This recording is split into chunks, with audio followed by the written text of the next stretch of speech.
안녕하세요. SQ 가이드 편 교육 영상 강의를 하게 될 LH과 최용관입니다. 반갑습니다.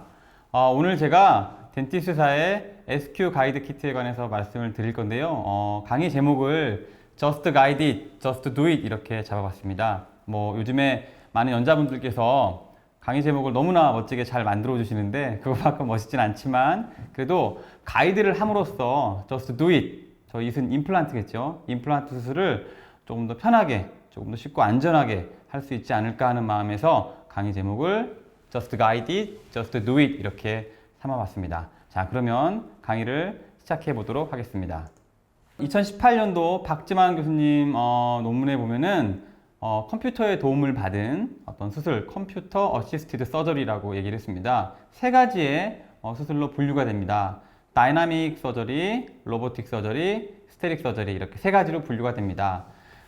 이런 것들을 보통 우리가 가이드 서저리라고 얘기를 하는데요. 첫 번째 다이나믹 서저리 같은 경우에는 내가 컴퓨터 상에서 핸드피스를 트래킹하는 겁니다. 컴퓨터 상에, 컴퓨터 모니터 상에 CT와 환자의 구강 스캔 데이터가 있고 내가 임플란트를 심을 때마다 핸드피스를 움직일 때마다 트래킹 데이터가 표현이 돼서 신경에는 얼마나 가까워져 있는지 상악동에는 얼마나 가까워져 있는지를 알 수 있는 그런 방법입니다. 이렇게 동적인 시스템으로서 컴퓨터의 도움을 받아서 임플란트를 식립을 할 수 있습니다.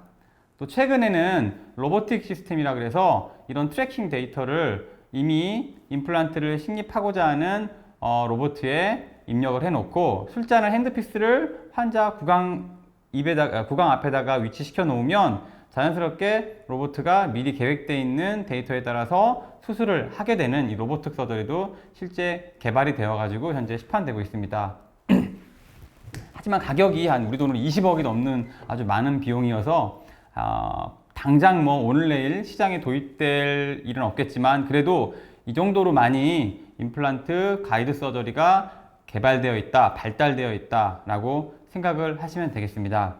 우리가 흔히 쓰는 시스템을 스테릭 시스템, 이렇게 정해져 있는 수술의 3차원적인 위치가 이 가이드 스텐트를 통해서 정해져 있으면 그곳에 임플란트를 식립을 하는 것입니다. 바로 3차원적인 위치를 동쪽으로 움직이는 것이 아니라 정적인 정해진 위치에 임플란트 픽처를 식립하게 되는 것이죠. 자, 근데 약간의 식립 깊이 정도는 조절할 수 있겠지만 가이드 스텐트를 빼지 않는 이상 임플란트의 위치는 정해져 있습니다. 이런 것들을 스테릭 시스템이라고 얘기를 합니다. 몇 가지 이 가이드 서저리의 용어를 정리할 필요가 있는데요. 간단한 용어 몇 가지만 설명드리겠습니다. 우리가 이렇게 수술을 위해서 만들어낸 스텐트를 서지컬 스텐트라고 얘기를 하고 있습니다. SQ 가이드 같은 메탈 슬리브가 있는 시스템을 사용하시게 되면 이 서지컬 스텐트를 끼워 놓고 수술 전에 CT를 찍어봐서 우리가 계획되어 있는 위치가 정확한 위치인지 아닌지 알 수 있는 레디오그래픽 스텐트의 역할도 하실 수가 있습니다. 두 번째는 요거 방금 말씀드린 메탈 슬리브입니다. 슬리브는 사전적 의미로 소매라고 하는데요. 이렇게 배럴, 이렇게 둥근 원통 임플란트 픽처를 놓고 드릴이 왔다 갔다 하는 것을 배럴이라고 하고 요 배럴이 왔다 갔다 하는 구멍을 메탈 슬리브라고 하는 것입니다. 요 슬리브가 있고요. 또 방금 말씀드린 배럴, 원통입니다. 드릴이나 픽처가 이 슬리브 사이에 왔다 갔다 하는 것이죠. 요 배럴의 직경과 슬리브의 직경에 공차가 전혀 없으면 배럴이 슬리브 사이로 왔다 갔다 할 수 없어서 수술은 불가능하게 됩니다. 그래서 공차가 약간 있어야 되는데요. 이 공차가 너무 크게 되면 가이드 수술의 정확도가 떨어지게 되는 것이죠. 그래서 이 배럴과 슬리브 사이의 공차를 얼마나 잘 적절하게 유지하느냐도 가장 큰 관건인데 특정 시스템 같은 경우에 배럴과 슬리브 사이의 공차가 너무 빡빡할 경우에는 마찰이 너무 심해서 골질도 느끼기 어렵고요. 기구를 조작하기가 매우 어렵습니다.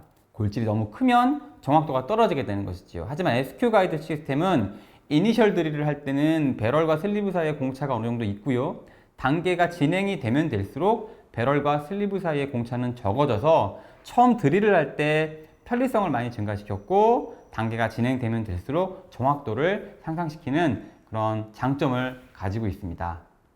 이런 서지컬 스텐트에는 구멍이 있는데요. 이렇게 딱 스텐트를 넣었을 때 이 스텐트가 잘 들어갔는지 안 들어갔는지를 알아보기 위해서 뷰잉 윈도우라고 하는 구멍을 디지털상에서 미리 설정을 해주고 있습니다. 그리고 크로스 아치로 넘어가는 디자인으로 가이드 스텐트를 이렇게 만들 때는 이 서포팅 바라고 하는 디자인을 해줘야 되는 것인데, 이는 3D 프린터의 특성상 DLP나 SLA 프린터 같은 경우에 층층층층 쌓이면서 만들어지게 되는데요. 이런 오브젝트가 중력 때문에 휠 수 있는 것을 좀 막아주기 위해서 이런 서포팅 바를 만들어주기도 합니다.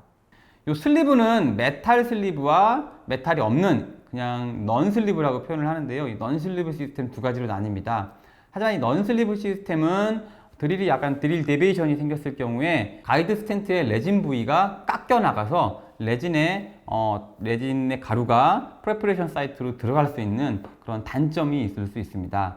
이 메탈 슬리브는 그런 단점을 줄여주고, 또 이따 말씀드리겠지만 발치 후 즉시 임플란트 같은 경우에는 발치와의 경사진 사면에 항상 드릴이 미끄러지게 되어 있는데요. 이 미끄러짐을 메탈 슬리브가 확실하게 잡아줄 수가 있기 때문에 가급적 메탈 슬리브가 있는 시스템을 사용하시는 것을 권해드리겠습니다.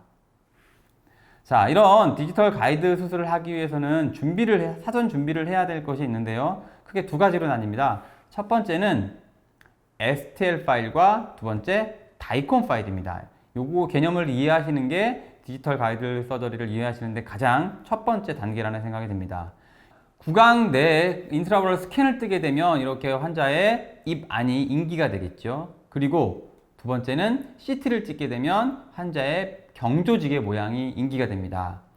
이렇게 이 병원 저 병원 이곳저곳에서 뜬 모든 스캔 데이터가 다 다르기 때문에 그것을 하나로 통일시킨 이름을 우리는 STL 파일이라고 얘기를 하고요. 여러 의료기관에서 찍은 CT의 파일의 형태와 크기가 다 다르기 때문에 그것들을 하나로 통일시킨 것을 다이콘 파일이라고 얘기하고 있습니다. 그래서 STL 파일과 이 다이콘 파일을 서로 중첩을 시켜서 실제 가상 공간에서 환자 입 안과 밑에 있는 경조직을 재현해내는 것이죠. 그래서 정합을 해야 되는데, 정합을 하기 위해서 STL과 다이콘 모두 가지고 있는 부분이 치아가 되겠습니다. 그래서 이 치아를 사용해서 두 데이터를 정합시키는 것으로 가이드 서저리의 처음이 시작됩니다.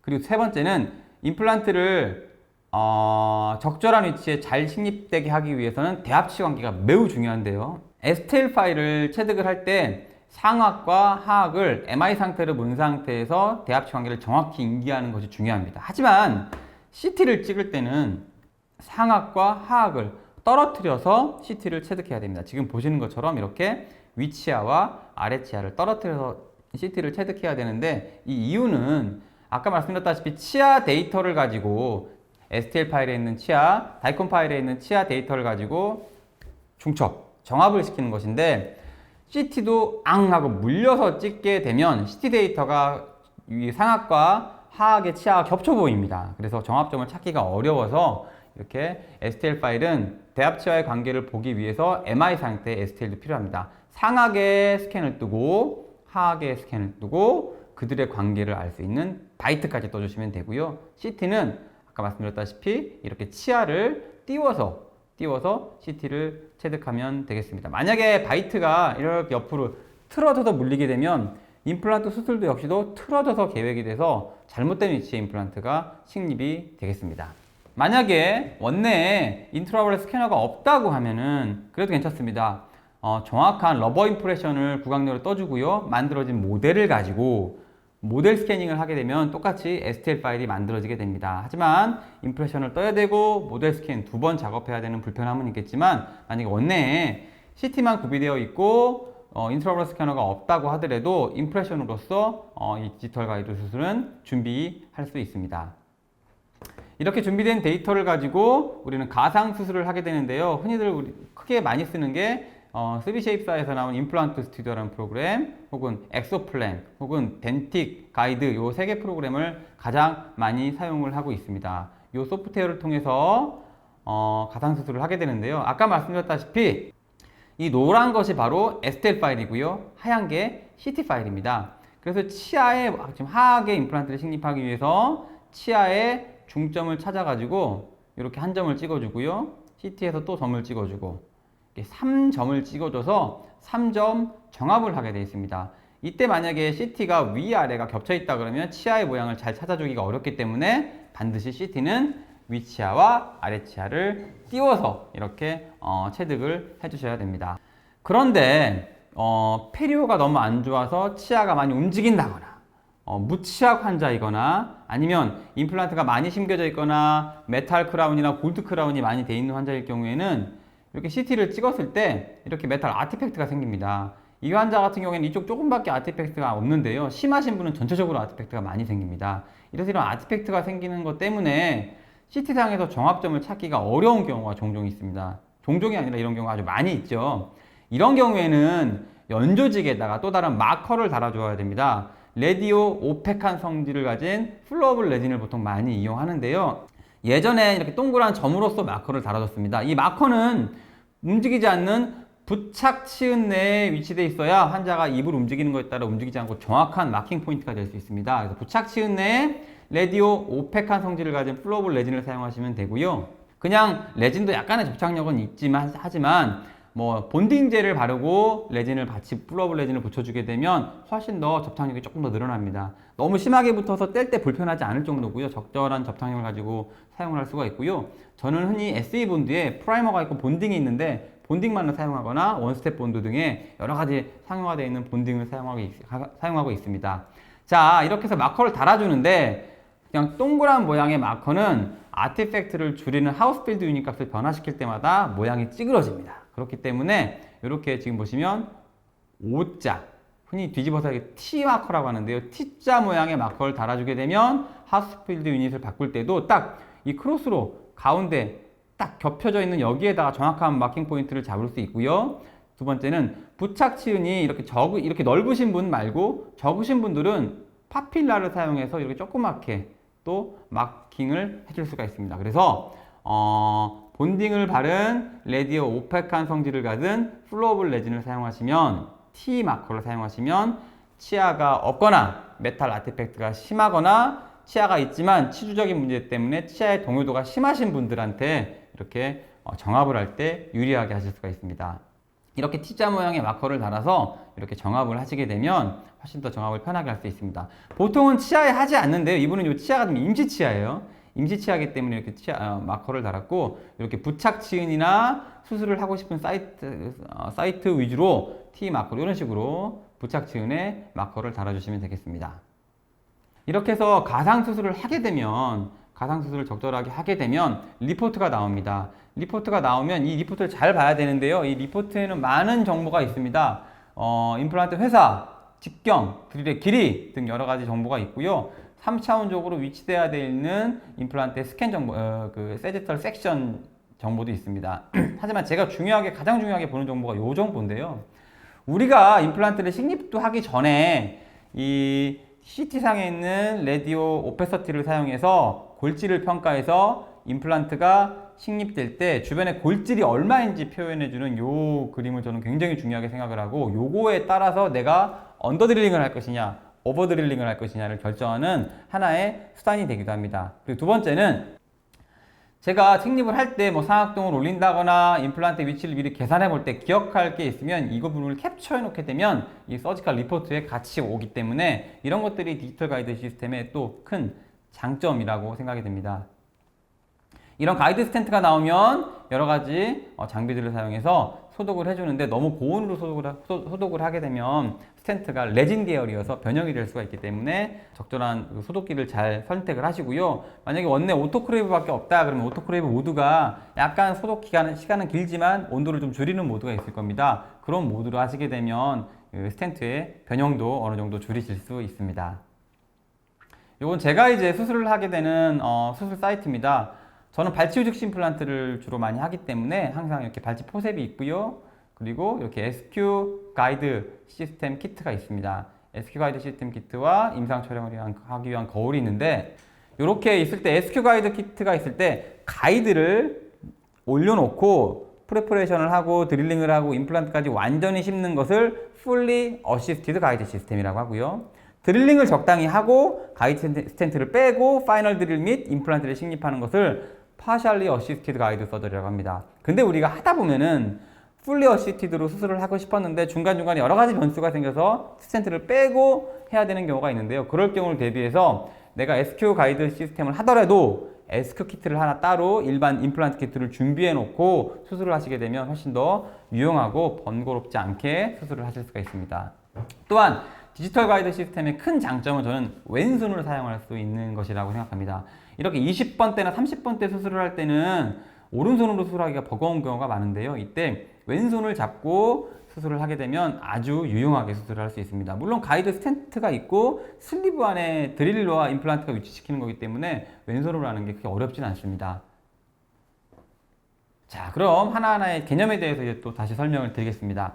이 가이드 수술을 할 때 옵셋의 개념을 많이들 헷갈려 하시고 저도 처음 가이드 수술할 때 많이 헷갈렸습니다. 그래서 제가 옵셋 개념을 정리를 좀 해드리도록 하겠습니다. 자, 옵셋은 뭐냐면 기본적으로 임플란트의 플랫폼, 그러니까 임플란트의 픽처의 탑에서부터 슬리브의 탑까지의 거리를 옵셋이라고 보통 얘기합니다. 자, 여기 보시면 임플란트 탑이 있고 이 사이엔 가이드 스텐트가 있겠죠. 이 옵셋이 정해져 있어요. 9mm로. 이 덴티스의 SQ 가이드 키트는 9mm로 정해져 있고요. 몇 개 회사를 제외하고는 대부분의 회사가 9mm로 옵셋 양이 정해져 있습니다. 그래서 본인이 심고자 하고 있는 가이드 시스템의 옵셋 양을 정확히 아는 것이 매우 중요합니다. 자, 근데 이 옵셋이 왜 중요하냐?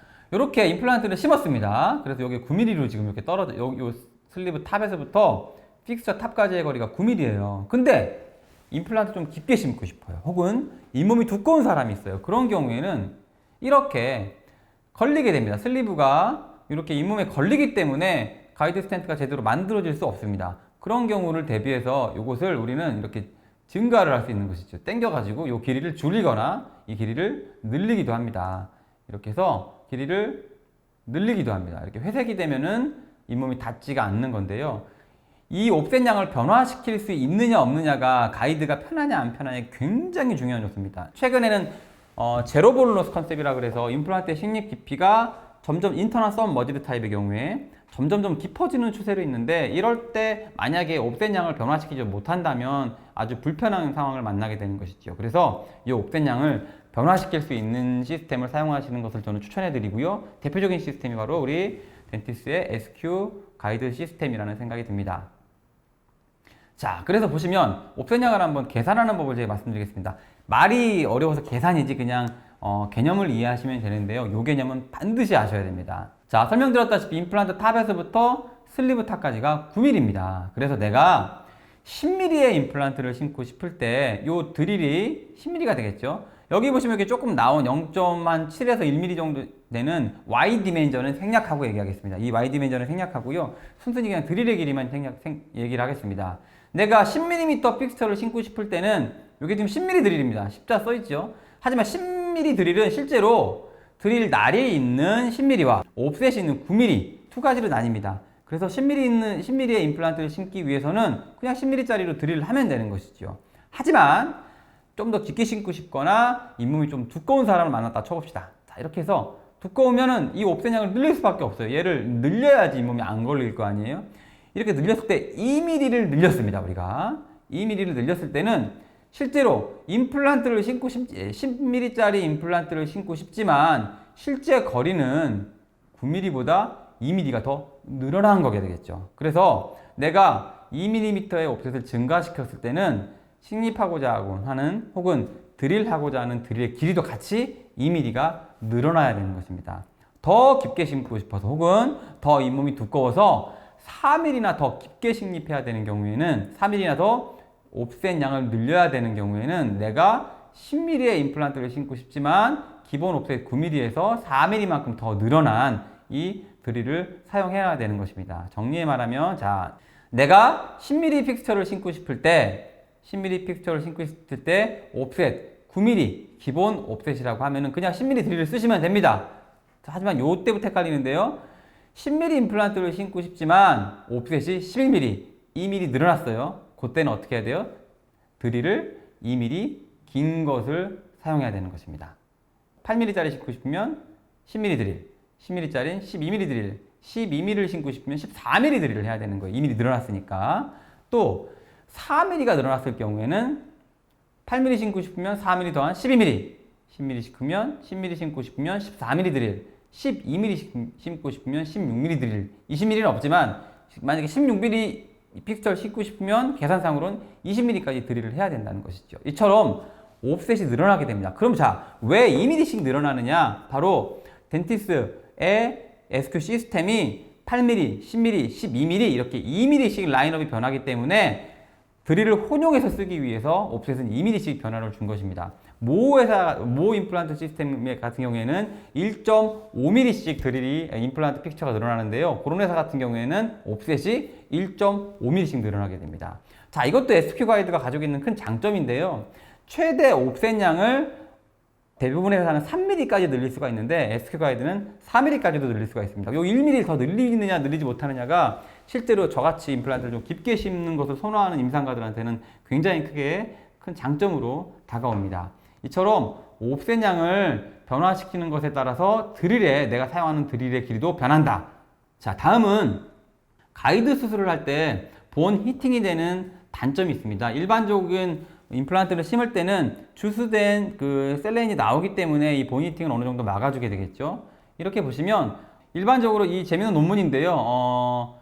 드릴을 할 때 뼈의 윗부분, 처음 뼈가 만나는 부위에서 쿨링만 잘 되면 밑에 부분은 발열에 크게 신경 쓰지 않아도 된다라는 얘기입니다. 이 얘기 무슨 얘기냐면 주수가 임플란트가 드릴이 본에 컨택될 때 그 컨택 부위에 주수만 잘 되게 되면 크게 발열은 문제가 안 된다라는 얘기인데 이 가이드는 측면적인 단점이 있습니다. 이렇게 슬리브로 다 막혀 있어요. 주수가 되더라도 이 막혀 있는 슬리브 때문에 뼈 있는 데까지 이 식염수가 전달되기가 매우 어렵습니다. 그래서 발열에 항상 노출되어 있다라고 생각을 하시면 되겠습니다. 그래서 우리가 가이드 임플란트를 할 때는 이 발열을 예방해야 되는데요.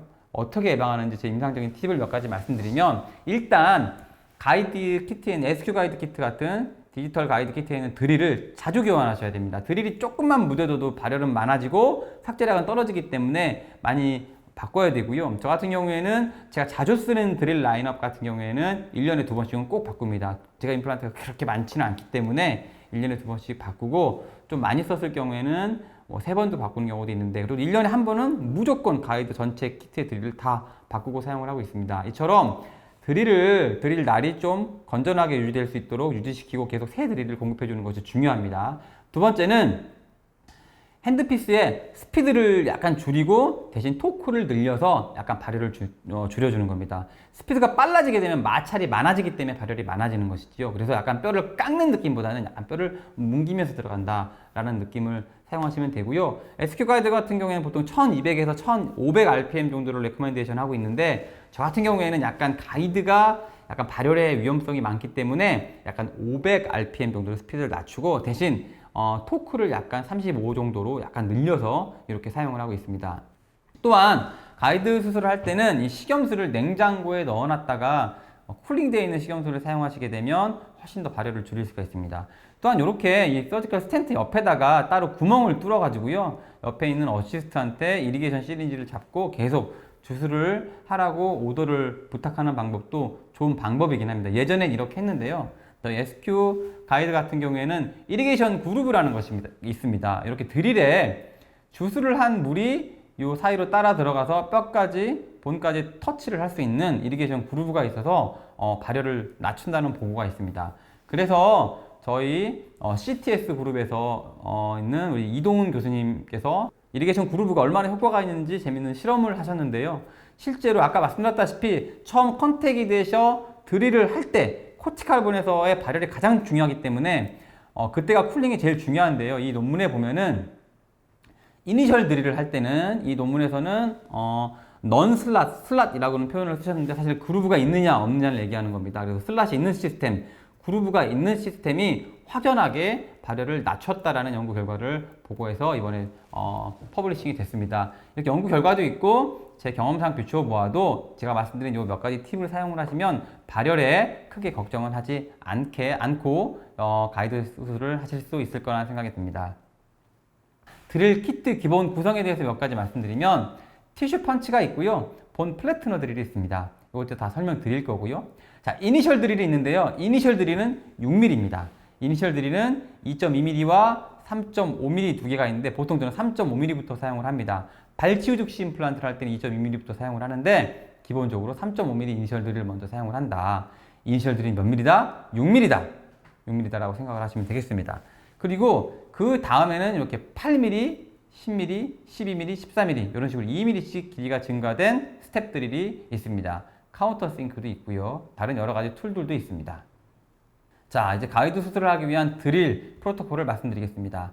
이렇게 있을 때 우리가 일반적으로 5.0 혹은 4.5의 10mm짜리 임플란트를 심을 때는 이니셜 드릴은 그냥 가장 얇고 그냥 가장 얇은 드릴에 그 10mm 드릴 하나를 뽑아가지고 쭉 가로로 이렇게 들어가는 그런 길이는 처음부터 정해져 있고 넓이가 확장되는 드릴링 프로토콜을 주로 따르는데요. 가이드 임플란트는 그렇게 하시면 안 됩니다. 자, 가이드 임플란트를 할 때는 주로 두 가지 시퀀스는 따릅니다. 처음에 이니셜 드릴은 무조건 가장 얇고 가장 짧은 드릴부터 하셔야 되고요. 여기가 아까 말씀드렸다시피 8mm 길이니까 더 짧은 드릴은 6mm가 되겠죠. 그래서 6mm 드릴이 이니셜 드릴이 되겠습니다. 그래서 처음에는 무조건 이니셜 6mm 드릴부터 하고요. 직경은 2.2부터 하셔도 되고 3.5부터 하셔도 되는데 그냥 헷갈리면 2.2부터 하시고 저는 3.5부터 하는데 어쨌든 가장 짧고 얇은 드릴을 먼저 한다. 그래서 처음에는 이 직경을 확장시킨 다음에 그 다음에 길이를 확장시키는 방법이 있고요. 두 번째는 길이를 확장시킨 다음에 너비를 확장시키는 방법이 있습니다. 저 같은 경우에는 이 니은 시퀀스를 조금 더 선호하는데요. 이 이유가 뭐냐면 아까 초반에 말씀드렸다시피 가이드 수술을 처음 접할 때 제일 어려운 게 전 두 가지가 있었는데요. 옵셋의 개념을 이해하기가 어려웠습니다. 두 번째는 옵셋의 개념은 이해를 했는데 그 다음 계속 어려웠던 게 가이드가 가지고 있는 치명적인 단점이에요. 배럴과 슬리브 사이의 마찰 때문에 이 본 덴시티를 느끼는 디테일함을 굉장히 느끼기 어려웠습니다. 그런데 직경을 먼저 확장시키고 나서 이렇게 길이를 늘리는 경우보다 길이를 늘릴 때 계속 그 직경으로 파고 들어가고 할 때 훨씬 더 본 덴시티를 느끼기가 쉽기 때문에 저는 니은 시퀀스를 따라가고 있습니다. 하지만 발치후 즉시 임플란트 할 때는 약간 얘기가 달라집니다. 발치후 즉시 임플란트 할 때는 항상 상부의 코티컬분에서 밀리기 때문에 어쨌든 직경을 전부 다 넓혀놓고 위쪽에 드릴이 밀릴 수 있는 최대한의 코티컬분을 제거하고 나머지 길이를 늘려주는 것이 발치후에서 밀리는 것을 막아주기 때문에 발치후 즉시 임플란트 할 때는 기역 시퀀스를 따르지만 일반적으로 힐드리지의 정상적인 임플란트를 하실 때는 니은 시퀀스를 따르는 것을 조금 더 추천해 드리겠습니다. 자, 드릴 하나하나 살펴보면요. 티슈 펀치가 있습니다. 아까 말씀드렸다시피 여기 옵셋이 적용되는데요. 맨 밑에가 9, 하나마다 1mm예요. 10, 여기가 11이 되겠고요. 11mm 옵셋, 그 다음 2mm 증가된 13mm 옵셋이 되겠습니다. 이 티슈 펀치는 이렇게 레이저 마킹이 되어 있어서 내가 처음 수술 계획했던 옵셋만큼 드릴을 해주면 되는데요. 800에서 1200 rpm 정도의 스피드를 놓고 하시면 됩니다. 근데 이 티슈 펀치가 모든 회사가 다 그렇습니다. 짠! 하고 소프트 티슈가 깔끔하게 떨어지진 않습니다. 왜냐하면 밑에 언더라인 본 자체가 평평한 뼈가 우리가 수술할 때 많이 만나기 어렵거든요. 울퉁불퉁하거나 소프트 티슈가 막 그 사이에 인게이징 돼 있거나 그런 경우에는 약간 이 티슈 펀치를 아무리 열심히 잘 하더라도 소프트 티슈가 깨끗이 제거가 되지는 않습니다. 그래서 티슈 펀치를 과하게 내가 연조직을 한 번에 다 떼어내야겠다라는 생각을 하시게 되면 이 드릴 날이 빨리 무뎌지기 때문에 적당히 티슈 펀치는 적당히 내가 연조직만 살짝 제거해 준다는 생각으로 하시길 바라겠습니다. 옵셋을 그때그때마다 적용시키면 됩니다. 두 번째는 이니셜 드릴을 하기 전에 반드시 이렇게 본 플래트너 드릴을 하셔야 됩니다. 왜냐하면 아까 말씀드렸지만 평평한 뼈에 우리가 임플란트를 하는 경우가 많이 없거든요. 드릴이 울퉁불퉁하거나 경사가 져 있을 때는 이렇게 경사가 져 있을 때는 드릴이 밀리게 돼 있어요. 이쪽으로 밀릴 수밖에 없기 때문에 본 플래트너 드릴을 한번 쓰셔가지고 여기를 둥글게 만들어 놓고요. 둥글게 만든 다음에 그 다음 드릴을 해주게 되면 이 둥근 가장 오목한 부위에 가장 중간 지점에 드릴 홀이 형성될 수 있기 때문에 반드시 이니셜 드릴을 하시기 전에 본 플래트너 드릴을 적용하셔야 됩니다. 각각의 옵셋별로 9mm, 11mm, 13mm 이렇게 2mm별로 옵셋을 적용해야 되고요. 저는 제조사에서 1200 넘게도 가능하다 그러는데 저는 어쨌든 줄입니다. 어쨌든 드릴 스피드를 가이드에서는 줄여서 사용하는 것이 발열에도 도움이 될 뿐만 아니라 본 덴서티를 느낄 때도 고속보다는 저속이 훨씬 더 골질을 느끼기가 편하고 용이합니다. 다음 이니셜 드릴인데요. 얇은 2.2mm와 두꺼운 3.5mm가 있고 대부분 3.5mm를 먼저 사용합니다. 하지만 픽스처가 얇을 경우에는 3.5 드릴을 쓰면 안 되기 때문에 이 얇은 픽스처를 대비해서 2.2 드릴이 준비되어 있고요. 또한 발치우죽 임플란트 할 때 경사면에서 많이 밀릴 거라고 예상될 때는 한 단계의 드릴이라도 더 해주면 유리하기 때문에 그때도 역시 2.2mm 드릴을 보통 사용하기도 합니다. 요 이니셜 드릴은 아까 말씀드렸다시피 6mm, 길이가 6mm인데 기본 옵셋 양이 9mm가 있기 때문에 드릴의 총 길이는 15mm가 되겠습니다. 그래서 6mm짜리가 이니셜 드릴이다 라는 것을 항상 기억을 해야 됩니다. 여기 옵셋이 만약에 2mm가 적용됐으면 드릴의 길이는 4mm가 되겠고요. 옵셋이 4mm가 적용됐으면 드릴은 2mm밖에 안 들어가게 되는 겁니다. 이렇게 옵셋별로 약간 다르다 생각을 하시면 되고, 이때 본 데서티를 느끼는 가장 효율적인 드릴 단계이다. 그래서 항상 이니셜 드릴 혹은 2.2에서 3.5 넘어갈 때 이때가 본 데스티를 느끼는 가장 좋은 단계이기 때문에 항상 길이를 먼저 늘려주고 그 다음 넓이를 늘려나가는 것을 선호한다. 이렇게 정리를 해주고 싶습니다. 가장 짧은 드릴을 먼저 해야 되는 이유는 이것도 있습니다. 긴 드릴을 먼저 하게 되면 이 배럴이 슬리브에 묻히지 않고 드릴이 막 움직일 수가 있어요. 정확히 가운데에다가 이 슬리브 홀 정확히 가운데에다가 드릴을 하는 게 쉽지는 않거든요. 그래서 이처럼 배럴이 슬리브 사이에 묻힌 상태에서 드릴을 하게 되면 어쩔 수 없이 그 동그란 슬리브 가운데에다가 드릴링을 할 수밖에 없죠. 그래서 항상 플래트너를 사용하고 그 다음 가장 짧은 드릴을 먼저 사용하시라, 이렇게 정리를 내려드리고 싶습니다. 자, 그 다음 스텝 드릴을 단계별로 늘리면 됩니다. 단계별로 늘리면 되는데 아까 말씀드렸다시피 이리게이션 그루브가 있어서 쿨링하는데 굉장히 본 히팅을 줄여주는데 큰 도움이 된다라고 말씀을 드리고 싶습니다. 이때 드릴 스피드는 저는 500rpm으로 충분히 낮춰서 드릴을 시행을 하고 있습니다.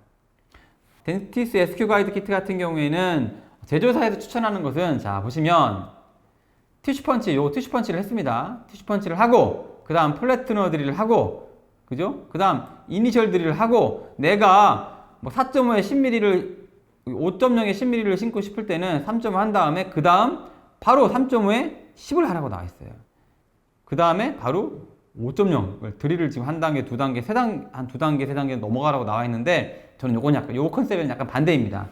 어쨌든 발열이 문제가 되기 때문에 드릴 단계를 생략하지 않고 드릴을 하는 것이 발열에 훨씬 더 발열 예방에 효과적이다. 그래서 저 같은 경우에는 아까 말씀드렸다시피 티슈 펀치를 하고 본 플래트너 드릴을 했으면 이니셜 3.5를 했죠. 그 다음에 이니셜 3.5를 한 다음 이니셜 8, 그 다음 10 이렇게 하는 거죠. 그 다음에 길이를 늘려가지고 가는 겁니다. 9mm 옵셋이니까 드릴 길이를 늘릴 필요가 없죠. 10mm까지 한 다음에 5.0에 10을 심을 거니까 10mm, 그 다음 4.0에 10mm, 4.5에 10mm, 5.0에 10mm 이렇게 하면 되고요. 만약에 옵셋이 11이다, 2mm만큼 늘어났다, 그러면 지금 보시는 것처럼 티슈 펀치하고 플래트너하고 이니셜 3.5하고 그 다음 8을 해야죠. 자, 옵셋을 2mm만큼 늘렸을 때는 실제 드릴은 8이지만 뼛속의 드릴링은 6mm만큼 밖에 안 되는 거잖아요. 그래서 10mm, 12mm까지 길이를 늘려줘야 됩니다. 12mm 드릴을 쓰셔야 실제로는 옵셋 2mm만큼 늘어난 길이에 10mm만큼만 프레퍼레이션이 되는 겁니다. 그 상태에서 넓이를 5mm까지 늘려나가고 필요하면 카운터 싱크를 해가지고 코티컬 본을 넓혀가지고 드릴을 해줄 수도 있습니다. 이렇게 옵셋에 따라서 드릴링 시퀀스가 달라진다, 조금 더 늘어난다, 길이가 늘어난다 기억하셔야 되고요. 드릴 단계는 제조사에서는 생략하고 파이널 드릴로 넘어가는 것을 추천하지만 저 개인적으로는 드릴 단계를 패스하는 것은 그렇게 좋은 방법은 아닌 것 같다라고 생각을 하고 있습니다. 자, 하나 알아야 되는 게 있는데요. 옵셋이 길이가 늘려지는 겁니다. 길이가 늘려지는 건 이 그림을 한번 볼까요? 내가 9mm 기본 옵셋일 때는 10mm짜리 드릴을 사용하셔서 드릴을 합니다.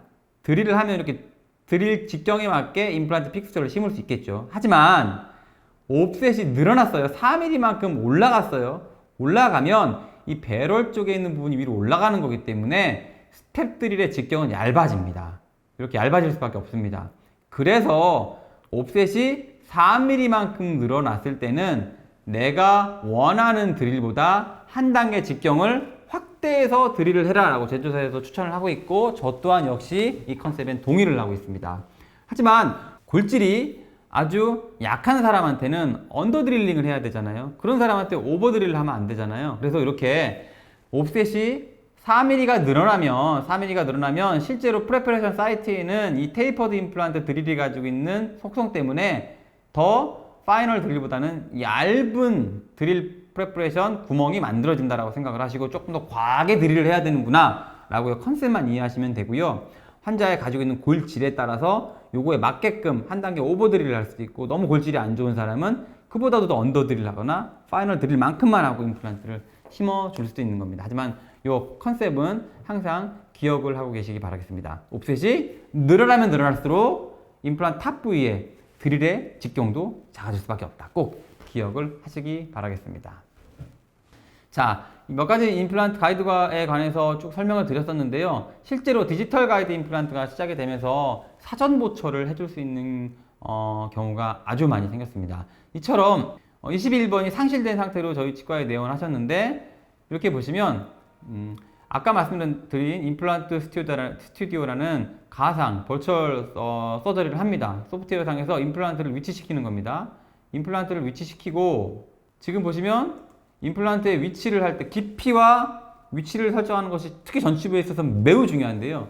이 깊이를 가상수술에서 미리 측정을 해서 재볼 수가 있습니다. 그래서 임플란트의 깊이와 버커 팔라타의 위치 포지셔닝을 미리 해주고요.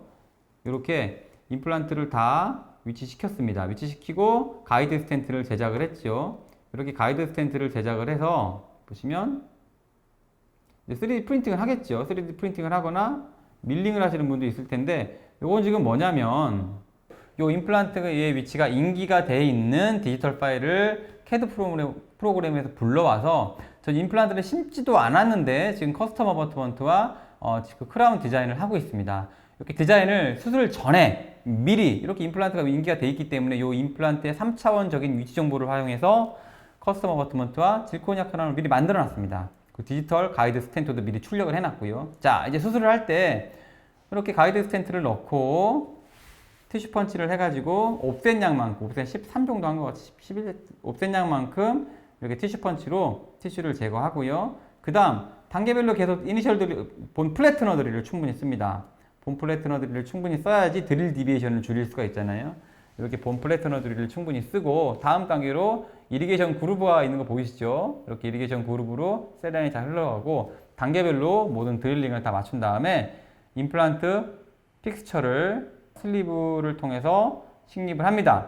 그래서 옵셋을 맞추고 적절한 깊이와 초기 고정을 잘 맞췄고요. 그 다음 전치부기 때문에 흡수가 약간 느린 이종고를 사용해서 봉그라프트를 해야 되는데, 픽스처 내부로 봉그라프트 매터리얼이 들어갈 수가 있기 때문에 커버 스크류를 끼우고 레비알 쪽에 점핑 디스탄스 부위에 봉그라프트를 시행하고 커버 스크류를 빼고 미리 준비했던 사전 보초를 장착을 해줍니다. 장착을 해주면 가이드 수술할 때 드릴 데비에이션만 많이 없다면 우리가 계획했던 그 위치대로 임플란트를 심을 수가 있습니다. 그래서 이분은 약간 색이 약간 좀 어두웠는데 환자분이 이 정도도 만족한다. 그래서 수술을 전에 만들어놨던 보철물을 가지고 그것이 파이널 보철물이 된 것이지요. 이렇게까지 진행되는 경우도 있습니다. 그런데 파이널 보철물은 많이 만들지 않고요. 보통 3D 프린팅을 하거나 밀링한 임시 보철물을 이 상태로 장착을 해주고 힐링이 지난 다음에 파이널 보철물을 다시 한번 만들어주는 경우도 종종 있습니다. 이처럼 술 전 보철은 상악이나 하악 전치부의 심미적인 임플란트에 있을 때도 많이 쓰이고요. 풀마우스 같이 치약 하나도 없는 분들한테 임플란트를 식립해주고 사전 보철로 식립 당일에 보철물까지 장착해줘서 이미디어트 로딩까지 시행하는 경우도 최근에는 디지털 기술의 발달로 가능해졌습니다. 자, 마지막으로 케이스 하나 더 보여드리겠습니다. 지금은 발치후 즉시 케이스인데요. 임플란트가 가이드 스텐트가 미리 사전 계획대로 제작이 되어 있었고요. 티슈 펀치를 충분히 해줍니다. 티슈 펀치를 충분히 해주고, 그 다음 본 플래트너 드릴로 옵셋이 13mm였네요. 깊게 본 플래트너 드릴을 충분히 해줍니다. 그 다음 2.8mm, 발치후 즉시 임플란트 케이스였기 때문에 2.8mm부터 가장 얇고 6mm부터 하고 2.8에 그 다음 8mm 드릴로 했습니다. 이처럼 길이를 점점 늘려나가는 거죠. 길이를 늘려나간 다음에 이제 점차적으로 넓이를 초록색 띠죠. 점차 넓이를 초록색, 노란색 이렇게 3.5, 4.0, 그 다음에 4.5 이런 식으로 넓이를 늘려나가는 니은 시퀀스로 지금은 임플란트 드릴을 시행했습니다. 마지막에 픽스처를 신기 전에 프레퍼레이션 사이트에 이리게이션을 해줘서 이 프레퍼레이션 사이트를 깨끗이 정리해주고 임플란트를 식립을 합니다. 식립을 할 때는 아까 말씀드렸다시피 레이저 마킹에 따라서 1mm씩 내가 정해진 옵셋만큼 2mm냐 3mm냐 이렇게 옵셋만큼 더 깊게 심어주면 되고요. 마지막에 초기 고정을 잡아주고요. 그 다음에 쭉 정리해줍니다. 그 본 프로파일러 키트라 그래서 힐링 어버트먼트를 끼울 때 힐링 어버트먼트가 주변 본에 간섭을 받으면 안 되기 때문에 주변 뼈를 충분히 넓혀주는 이 본 프로파일러 키트를 적용시켜주면은 내가 만약에 부가적인 골 이식이 필요할 때 이런 뼈를 이용해서 부가적인 골 이식술도 시행을 할 수가 있고요. 힐링 어버트먼트를 바로 연결을 하셔도 아주 삭제량이 좋게 임플란트 식립을 하실 수 있습니다. 이렇게 임플란트를 바로 식립을 하고요. 최종 보철 사진입니다. 자, 한 케이스 또 보여드리면 이렇게 티슈 펀치로 지금은 이제 플랩리스 서저리를 보여드렸는데요. 가이드 임플란트라 그래서 절대로 무조건 플랩리스 서저리를 하는 것이 아닙니다. 가이드 임플란트를 하더라도 본그라프트나 GBR이 필요할 경우에는 플랩을 열고 부가적으로 GBR을 하셔야 됩니다. 이 환자분 같은 경우에는 GBR이 필요했기 때문에 일단 가이드 수술로 정확한 위치에 임플란트를 식립을 해줬습니다. 역시 티슈 펀치 해주고요. 본 플래티너 드릴을 잘 쓰시는 것을 꼭 기억하셔야 됩니다. 그리고 항상 가이드를 할 때는 슬리브에 배럴이 잠긴 상태에서 드릴을 해주셔야 됩니다. 우리가 모든 치과기구는 뭐 엔도도 그렇고 이런 다이아몬드 회전기구도 그렇고 회전시킨 상태에서 딱 컨택을 지키잖아요. 근데 가이드는 반대입니다. 회전시킨 상태에서 들어가면 이 슬리브에 튕겨요. 그렇기 때문에 날이 상할 수도 있고 정확한 위치로 드릴이 어렵습니다. 배럴을 슬리브에 담가 놓고 회전을 시켜야지 정확한 위치로 드릴링이 계속 유지가 되기 때문에 항상 배럴을 슬리브 사이에 넣고 잠기게 한 다음에 그 다음 드릴을 시행하시기 바라겠습니다. 단계별로 계속 이렇게 드릴을 나가는 거죠. 사실 이런 경우에 가이드 스텐트가 없다 그러면은 이 매번 드릴을 하고 중간에 엑스레이 찍어서 패스 확인하고 대합치 관계도 맞추고 이런 과정을 번거롭게 거쳐야 되는데 가이드 디자인만 돼 있고 어느 정도 가이드 스텐트에 대해서 신뢰만 할 수 있다고 하면 빨리 드릴을 할 수 있는 겁니다. 빨리 하면서도 정확하고 쉬운 게 많이 없지만 가이드 수술을 하게 되면 빨리 정확하고 쉽게 할 수가 있습니다. 또 처음에 가이드를 접하실 때 내가 이 가이드 스텐트를 잘 못 믿겠어 그러면은 스텐트를 끼우고요. 이 상태로 아까 초반에 말씀드렸다시피 CT를 한번 찍는 거예요. CT를 찍어서 이 슬리브 사이의 거리와 위치를 3차원적으로 술 전에 확인해 볼 수 있습니다. 이렇게 되면 이 가이드 스텐트가 레디오그래픽 스텐트 말고도 서지컬 스텐트의 역할도 하게 되는 것이죠. 이렇게 해서 통법대로 계속 드릴을 해준 다음에 임플란트를 넣기 전에 항상 이리게이션 해가지고 프레퍼레이션 사이트를 깨끗하게 정리해 주고요. 임플란트 픽스처를 넣습니다. 초기 고정을 잘 잡아주고 필요하면 아까 말씀드렸다시피 플랩리스 서저리도 가능하지만 가이드 수술은 플랩리스를 하기 위한 수술이 아니라 보다 빠르고 정확하게 임플란트를 좋은 위치에 식립하기 위한 거지 GBR이 필요하면 플랩을 열어가지고 지금처럼 부가적으로 GBR을 시행해 주셔야 됩니다. 마지막에 본그라프트를 다 마무리하고요. 봉합도 깨끗하게 하고 트랜스 뮤코잘 GBR을 시행하고 수술을 잘 마무리했습니다. 지금처럼 가이드, SQ 가이드를 활용한 디지털 가이드 시스템에 있어서 기본적인 옵셋 컨셉 하고요. 그 다음에 가이드 수술이 어떻게 되는 건지 제가 초반에 이렇게 그 버추얼 서저리라는 과정을 설명해 드린 것은 선생님들한테 하라고 말씀드린 건 아니고요. 이런 과정으로 디지털 가이드 버추얼 서저리가 시행된다는 컨셉을 알고 하셔야 된다는 말씀을 드리려고 하는 겁니다. 스캔을 뜨거나 인상을 뜬 것을 가이드 센터에 보내주면 거기에서 회사별로 가이드 스텐트를 만들고 버추얼 서저리를 해서 보내주기도 하지만 저는 웬만하면 가이드 스텐트를 의사가 직접 해야 된다고 생각을 하고 있습니다. 하지만 여의치 못할 상황에 계신 분도 인상을 뜨거나 스캐닝을 해서 센터에 보내면 거기서 팀뷰어나 구글 데스크탑 등을 통해서 같이 원격으로 가이드를 같이 상의하고 얘기를 할 수 있으니까 그런 식으로 진행을 하시면 되겠습니다. 그래서 아까 말씀드렸다시피 디지털이 어떻게 다이콘 파일과 STL 파일이 정합을 하는지, 어떻게 가상수술이 이루어지는지, 그 다음에 옵셋 개념은 뭔지, 옵셋이 왜 2mm씩 늘어나는지, 옵셋이 늘어남에 따라 드릴 시퀀스는 어떻게 바뀌는지에 대해서 반드시 꼭 숙지하시기 바라겠습니다. 오늘 짧은 시간 동안에 디지털 가이드에 관해서 모든 얘기를 할 수는 없겠지만 SQ 가이드가 가지고 있는 큰 장점들이 많기에 이것들을 선생님들한테 한번 소개시켜 드리고 제 가지고 있는 임상적인 경험들을 한번 나눌 수 있는 기회가 됐으면 바라겠습니다. 자, 오늘 just guide it, 가이드를 하게 되면 just do it, 여러분들도 임플란트를 손쉽게 할 수 있다. 단, 마지막으로 한 가지 제가 부탁을 드리고 싶은 것은 가이드 임플란트를 전혀 해보지 않은 초심자 선생님들이 가이드를 쉽게 접하기 위한 소식은 아니라는 생각이 듭니다. 가이드 임플란트는 여러 번 임플란트를 해보고 임플란트를 하면서 만날 수 있는 여러 가지 응급 상황이나 변화된 상황이 있어서 적절하게 대처를 할 수 있을 정도의 어떤 임상적인 레벨에 올라오신 분이 가이드 임플란트를 쓰시게 되면 정말 더 편하게 임플란트를 하실 수 있습니다. 가이드 임플란트를 하더라도 여러 가지 예상치 못한 일들이 생기고 계획이 잘못되어 있는 경우도 종종 만나게 됩니다. 그럴 때 기본적인 임플란트 수술에 관한 컨셉이 없다면 적절하게 대처를 할 수 없거든요. 그래서 선생님들 모두 기본 가이드 임플란트를 접하시기 전에 임플란트가 가지고 있는 기본적인 수술 개념, 기본적인 보철 개념에 대해서 충분히 공부를 하시고 충분히 임상적인 노하우를 쌓으신 다음에 그 다음 가이드로서 선생님들의 수술 실력을 한 단계 늘리고 수술의 평안함도 증가시키는 그런 방향으로 가이드 임플란트를 접하시길 바라겠습니다. 자, 오늘 강의는 여기까지 마치도록 하겠습니다. 감사합니다.